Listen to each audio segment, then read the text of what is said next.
Yes, what time is it for you now? What should I greet you?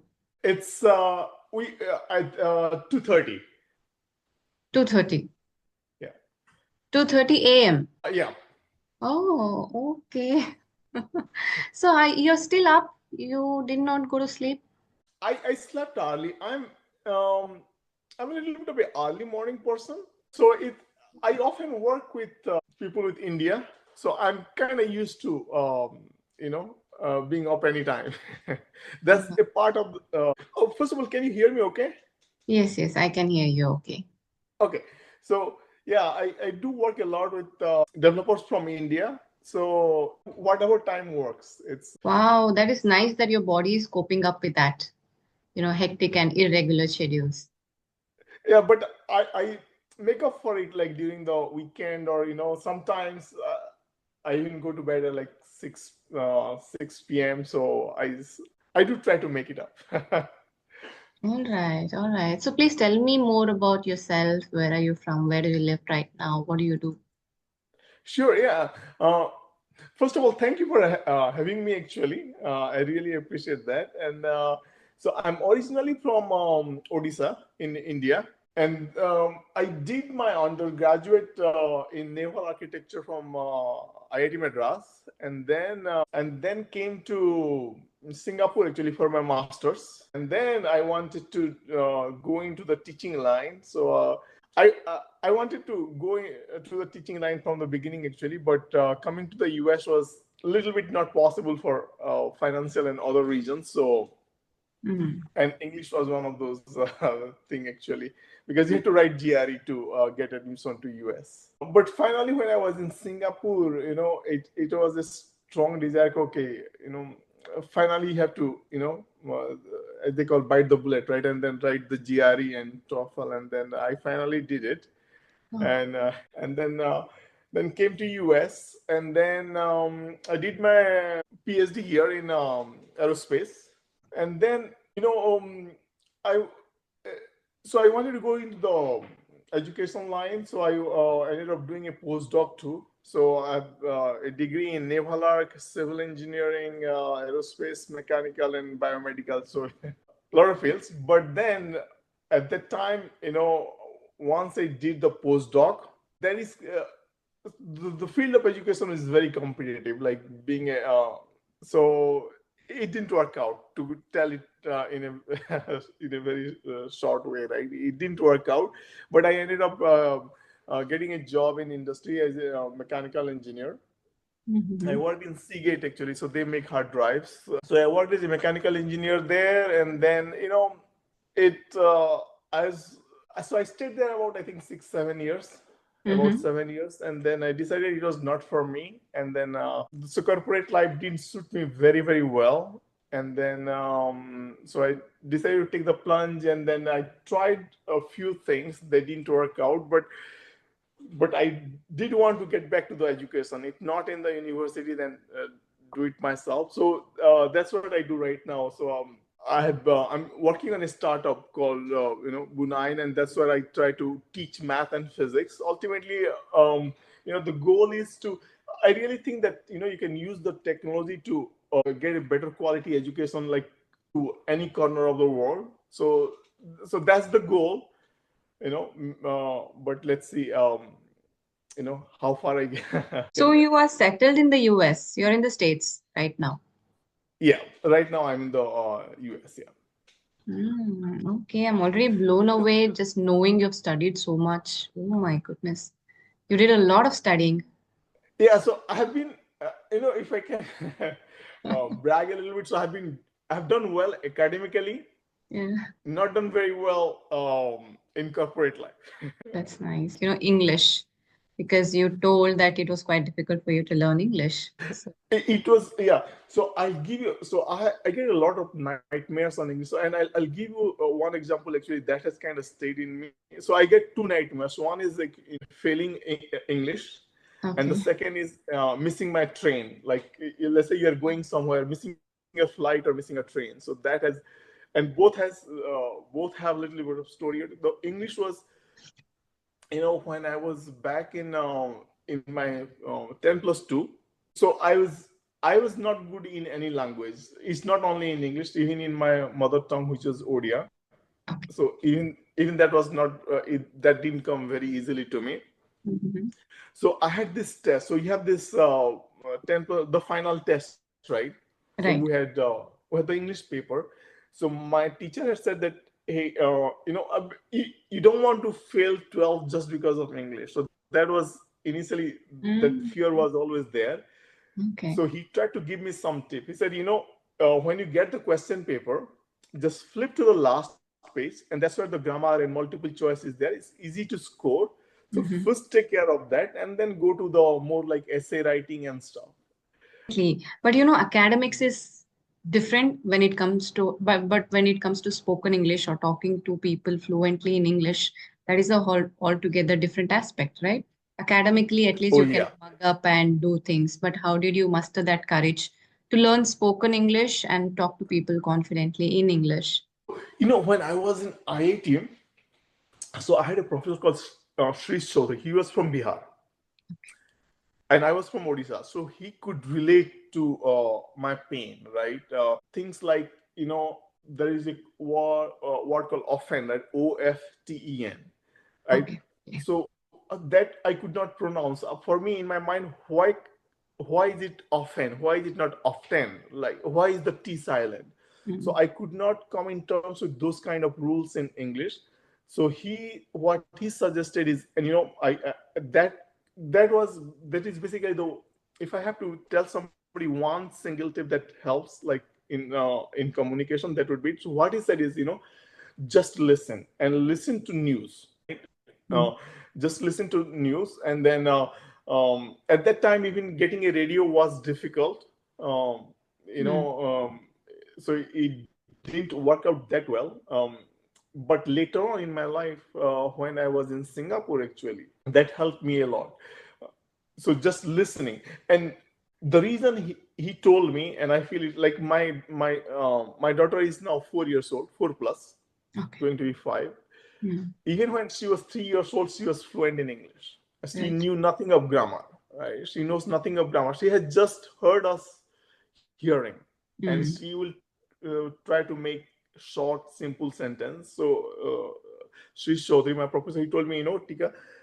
So my nickname, my full name is Tikeshwar. That I got the nickname Tika, like Alu Tika, and that in IIT, and that has stayed with me. So he said, mhm, Tika, you just listen, try to listen as much as you can, and then whenever you try to communicate, try to think in terms of bullet points. Like when we make a presentation, we make bullet points, short, simple, and clear sentences.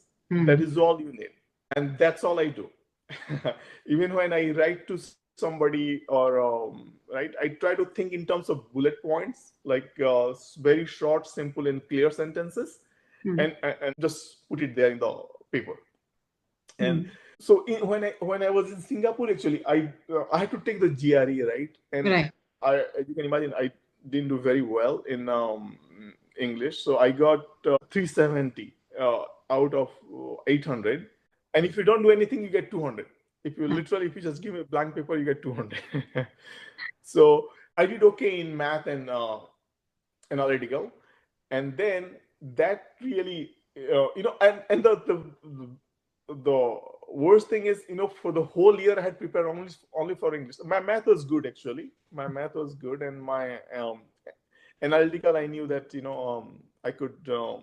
I would be okay. So I didn't prepare for those, and I had looked at previous year questions, and it was not that difficult. But I prepared the whole year for English, and then I got a 370, and then I remember that score because in GRE you have this option of either canceling the score so that nobody knows, including Okay. you, or accepting it and then everybody knows about it. And I said, I cannot tolerate the another year off, so I just said, okay, whatever it is, let's let's know the score. Mm. And then Singapore, I had the means of getting a radio. Actually, my roommate had a Walkman. At the Yes. time, it used to be called Walkman, a Right. small kind of, right. Right. So, and I actually don't like use didn't like using that much, but Mm-hmm. his my G when I gave the GRE and the TOEFL, there was 1 month gap. Okay. Mm. So I borrowed the Walkman from him, and all that I did is, I was already scared that 370. I was scared and happy. I was happy that it is done. I don't have to write GRE again in my Mm. life. Mm. And then I was a little bit bad that, okay, 370 now what? Like, am I going to get admission in anywhere? Like, I'll give you an example. My friends used to get 750, 798. They used to complain, okay, they got low in English, right? That was back in IIT. Everybody used to write GRE, and they Mm. would discuss. And I didn't even have the courage to write actually in IIT. But then I had this 1 month between my GRE and TOEFL, and then all that I did is I would every day after I come back from school, I would every day at least I would listen for 2 hours. Just put the Walkman, go for a long walk, and Mm. just keep listening. And that definitely helped me a lot. And I did very well in TOEFL. Okay. Uh, Extensive listening. That's what helped you. Extensive listening. Yeah, all that I did is, after I come back from school, nothing, just have my dinner, and then early dinner. So I typically eat early, come back from school, eat, and then just go for a long walk. And watching is also a good thing, but watching, there is another thing that is going on picture. So there are two Yes. things your brain has to Yes. process. Mm. So my professor has said that, just do the listening, just listen, like in a closed room, or keep your eyes shut, or just go for a walk, just listen. And that Mm. definitely helped me a lot. And TOEFL is, of course, slightly TOEFL is more similar to what is spoken here. GRE is, I think, is a little bit too much. The English is, even today, I don't think I would get any better than the mark that I had gotten, even after staying in the US I've stayed here for over 25 years now, actually. But I still don't think I will do any better than what I did like that time. So I Mm. think it is listening was the savior for me. That 1 month I just focused on listening, Mm. Mm.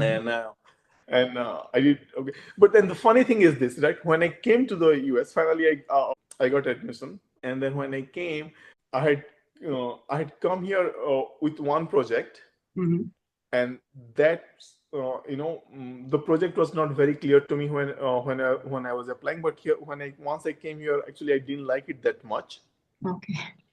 so I had to change my project, Mm. and it was a different department. I came in civil, then I had to switch to aerospace, and the professor said, go get your admission files, because if everything comes in the proper channel, it will take a long time. So why Mm. don't you go and get me those files? So I went and got the files, and she was scanning through everything, and she made photocopy of only GRE, not the TOEFL. I was okay. I was thinking in my mind, no, please don't. At least do the TOEFL, because, and I mean, look at my TOEFL score. I can. I mean, this is what I'm thinking in my Yeah. mind, right? Okay, please don't look my GRE. Just look at my TOEFL, and then she made a photocopy, and she was looking at the score. So, and my heart is beating very, very fast at this moment, right? So I wanted to be upfront, saying that, sorry, my English is not very good. So Mm. she looks at me.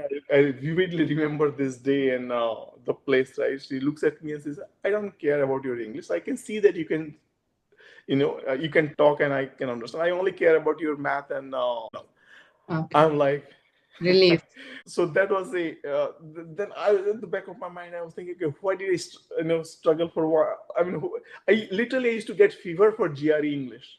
Like in Singapore, every month or two I would get a fever, like thinking about, because of the nightmare that I had, like I'm failing the English test, and then the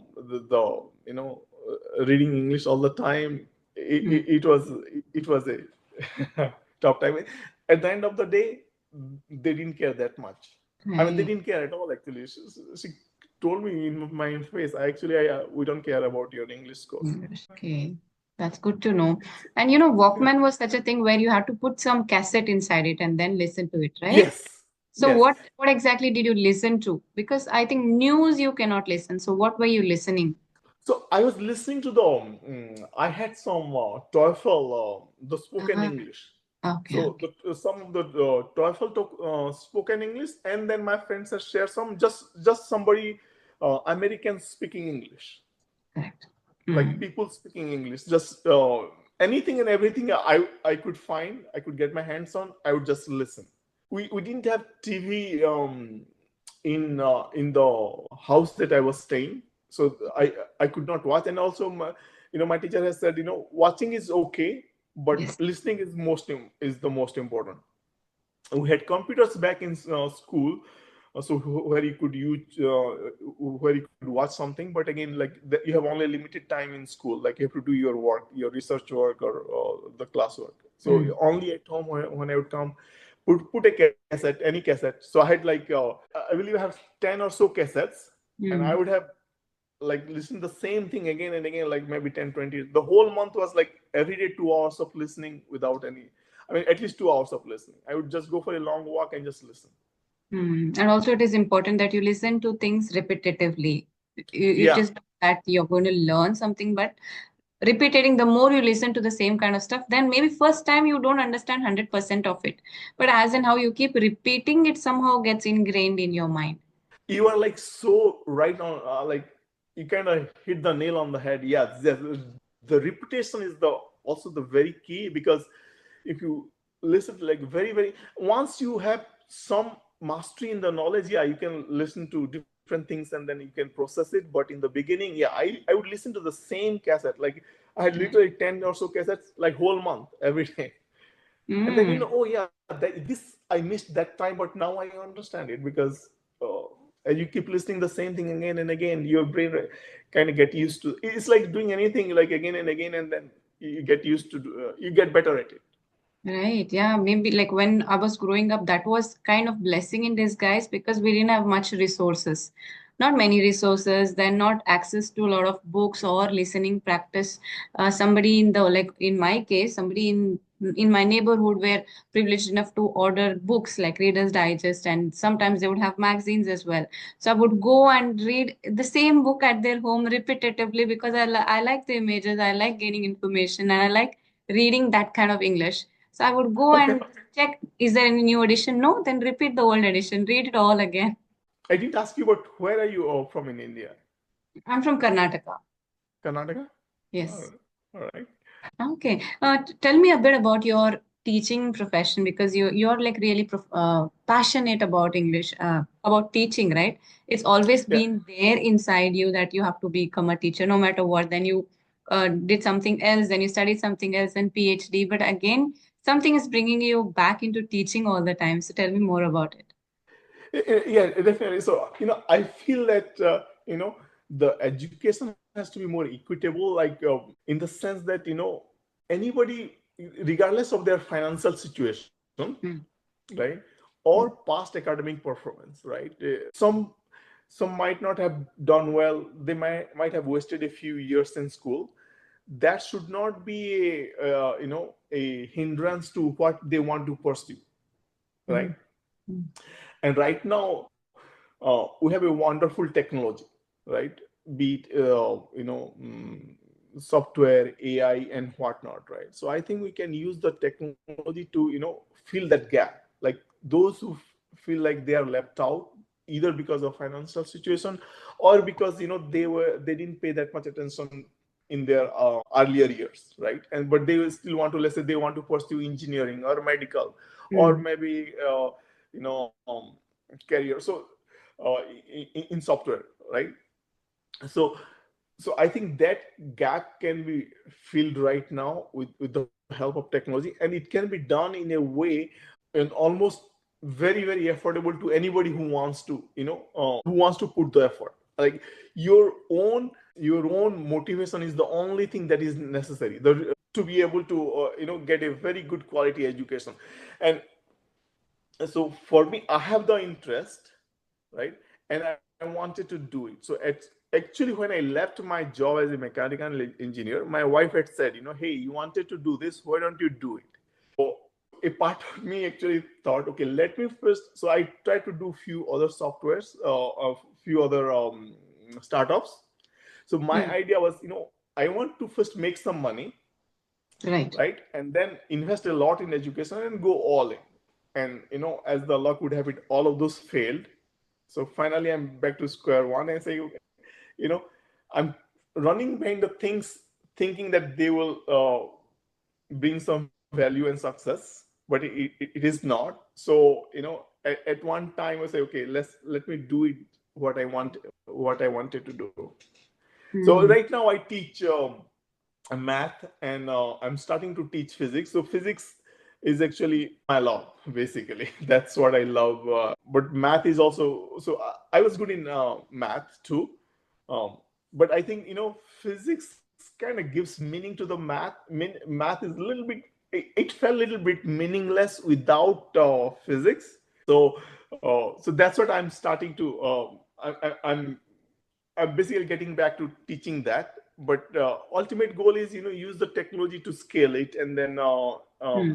do it in a way that regardless of financial situation or your past academic performance, you will be able to, if you feel that okay, you will have a fair shot, basically.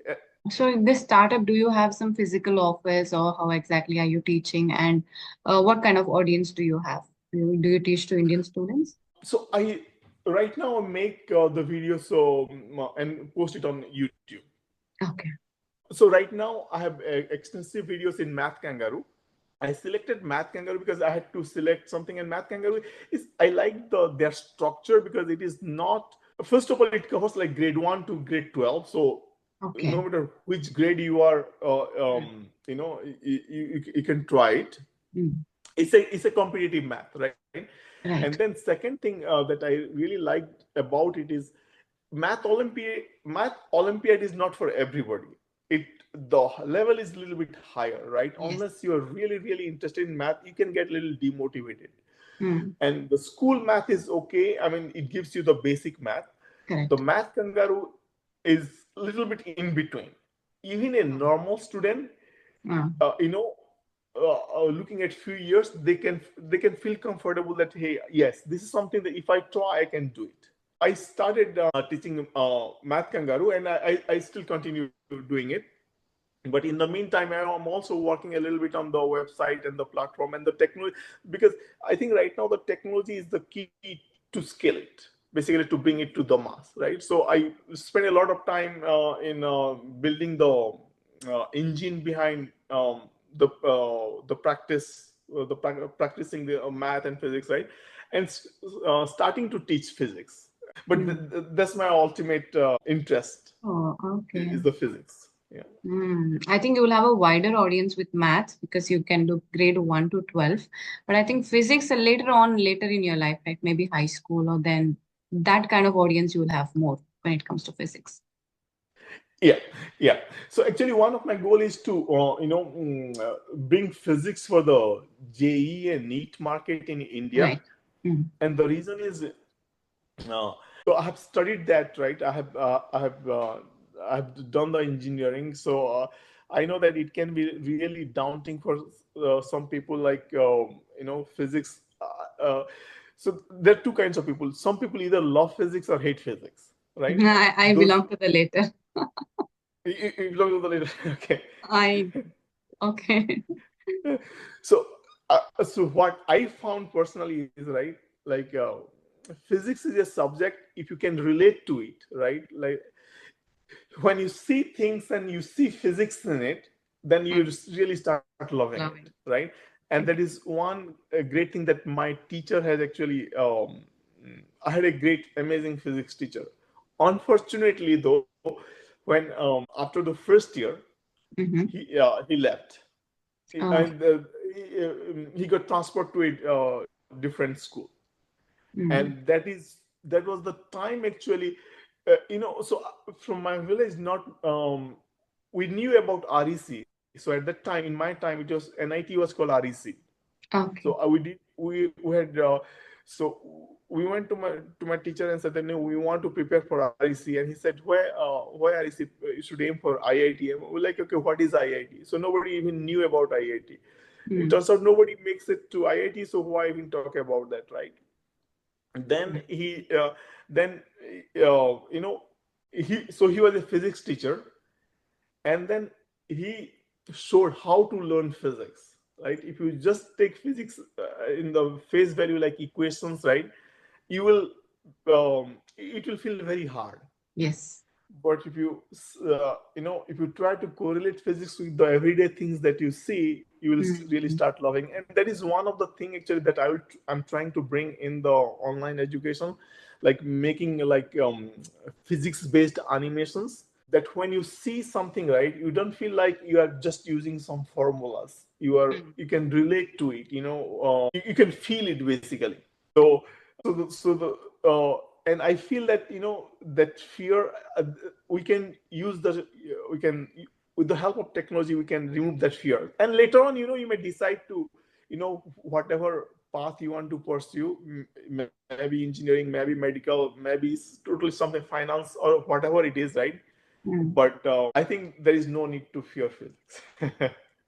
Wow, wonderful. But it also depends on the teacher who's teaching you, and teacher can change your perspective about things. So you were lucky enough you got that teacher who definitely, if you're able to relate, and now after you told, I feel yeah, it might be possible that when you relate and you see it physics in your daily life, then maybe you will not get that kind of aversion towards, oh God, physics.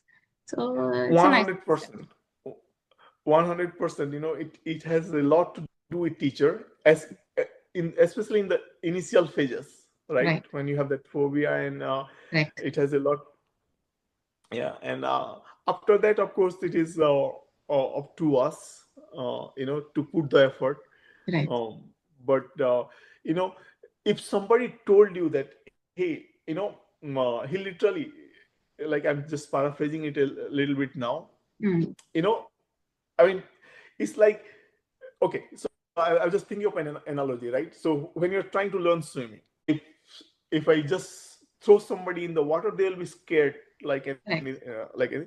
But if somebody said, your parent or whoever you trust, they said, hey, I'm in the water already, just jump over. Don't worry, I'll take care. Then you have that confidence that, okay, even I am not going to drown. He is there, my Mm, teacher is there, or my parent or somebody is there, and seeing their confidence, you will jump, right? mm. So yeah, I think it's a little bit like that, I think. Wonderfully explained. I'm sure you're a really good teacher, so that you explain things so well that you can relate and totally understand. Oh, No matter thank you. whether you know the basics of it or no, but you are a really good teacher. That's what I can say. So we have another 4 minutes, 3 minutes left before the meeting ends up abruptly. So is there anything else you wanted to ask me? I'm sorry I didn't give you the chance. Tell me a little bit about yourself. I mean, I know you a little bit from your YouTube channel, but what made you, bring English, make English like more accessible to the mass? Like what you're doing is like talking to people, because it is a very, as I told you, this is something that I still get a nightmare about it. Right? It is something very scary. So I really like what you're doing. So tell me where that interest came from. Why this? Yeah, thank you so much, first of all. But English has been there in my life ever since I remember as a child because I studied in a convent. So English was mandatory. We speaking in English was mandatory. My dad had a lot of influence when it comes to the way we spoke and the English that we spoke. So he was from the like native vernacular medium, and then he didn't want that kind of life for us. He wanted us to grow up, become a sophisticated, good English speaking, some do great in life, that kind of stuff. So he always pressurized us. Keep learning English, keep talking to people in English. That's how people are going to respect you. If you know good English, only then you can get a proper thing in the society. So that is how I learned English, and it has been there all the time in my life. And then I'm also an engineer. So I worked in the IT industry for in 2009, 10, and in that time. But then I got married, I moved elsewhere, and after 8 to 10 years of gap, then my only strength left over was English. So I did not know exactly what to do then. Though I do not have such a great vision as yours, this is more of utilizing my time constructively as a homemaker. Whatever little time I have, 3 to 4 hours during the day, in order to utilize it, then I thought YouTube is the best medium, which can also give you respect, a little bit of money, and you can utilize your time properly without wasting it away just like that. And people also, teaching is a thing that gives you immense respect, and that is also kind of earning when people write to you, or that they respect you for that. So I thought it is like win-win situation for me, so that is why I'm here. And I think you're doing amazing. Especially like taking this. I'm just trying to find words because I still struggle a little bit in English. English is not my. Sometimes I think in Odia and then it converts to English. What I was going to say is, providing the service to the community is, I think, is a wonderful thing. Because English, definitely you have to know English. Like most of the fields or studies you pursue in Yes. India or in the US Mm. requires English. So the fear is there in everybody, and what having a software background and still doing this is that's really nice. So yeah, it was wonderful talking to you rather. Just share your YouTube channel link with me so that I'll add it to the title. And if somebody wants to reach you or follow you, it will be easier for them. It was lovely Uh, talking to you. Thank you so much for reaching out and having this session. Oh, thank you so much. Actually, I'm really grateful for this opportunity, and I'll definitely share the link. And again, thank you, and I wish you the very best in what you're doing. I think this is going to really help a lot of people. Good luck to you as well on your startup and